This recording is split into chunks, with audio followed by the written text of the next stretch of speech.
Hello dear students, today I have brought poem 9, Garden Snake of class 7th, and the poet of this wonderful poem is Muriel L. Sone. सो बेटा जैसे कि नाम से पता चल रहा है गार्डन स्नेक, हम इस पोएम में स्नेक्स के बारे में पढ़ेंगे। और ऐसा नहीं है कि सभी स्नेक्स हार्मफुल होते हैं, कई सारे ऐसे स्नेक्स भी होते हैं जो हार्मफुल नहीं होते।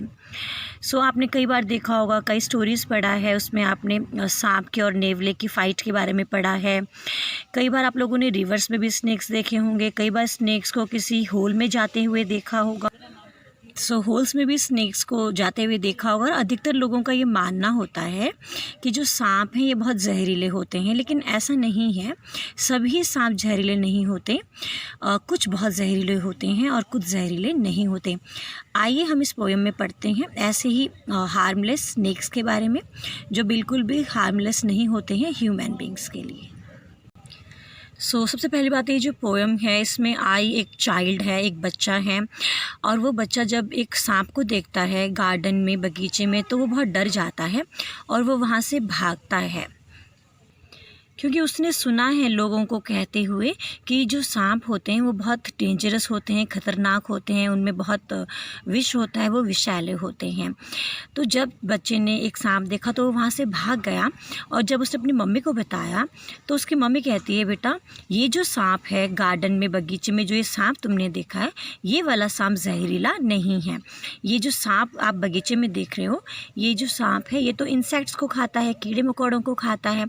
तो गार्डन में, बगीचे में जो इंसेक्ट्स हैं, कीड़े मकोड़े हैं, चींटियां हैं, फ्रॉग्स हैं, ये सब इसका फूड है, ये इसका खाना है।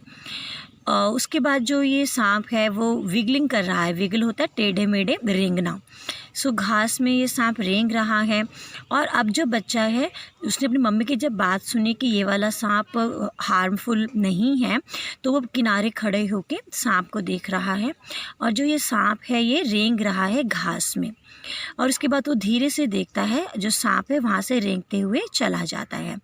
तो अब ये कहता है, वो अपने आप से, जो बच्चा है वो कह रहा है इसमें ये जो सांप है इसकी कोई गलती नहीं है, और ये जो बेचारा सांप है ये तो हार्मलेस है, ये तो बिल्कुल भी ख़तरनाक नहीं है, क्योंकि ये तो एक मात्र गार्डन स्नेक है, एक ऐसा सांप है जो गार्डन में हमें दिख रहा है, लेकिन इस सांप का मकसद किसी को काटना नहीं है।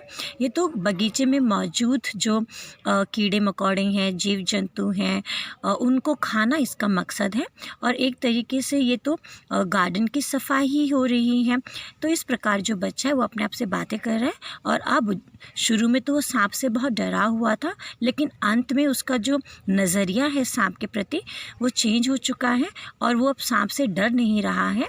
किनारे में खड़ा होकर चुपचाप सांप को देख रहा है, और सांप वहाँ से रेंगता हुआ, विगल करता हुआ चला जाता है। स्टूडेंट्स, अगर इस पोएम की हम राइम स्कीम की बात करें तो इस पोएम में राइम स्कीम है ए।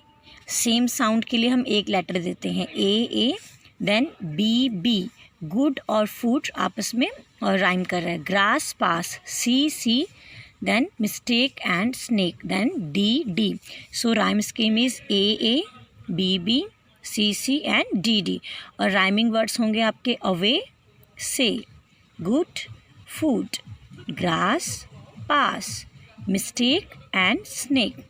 अगर अब हम बात करते हैं लिटरेरी डिवाइस की, तो इसमें पहला लिटरेरी डिवाइस जो है वह है ऑलिट्रेशन।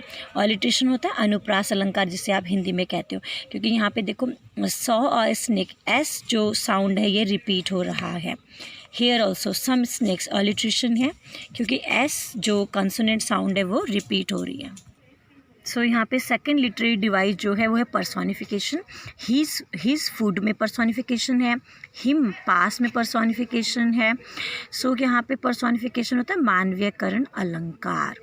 आई होप ये जो छोटी सी पोएम थी आपको ये समझ में भी आया होगा। Thank you students.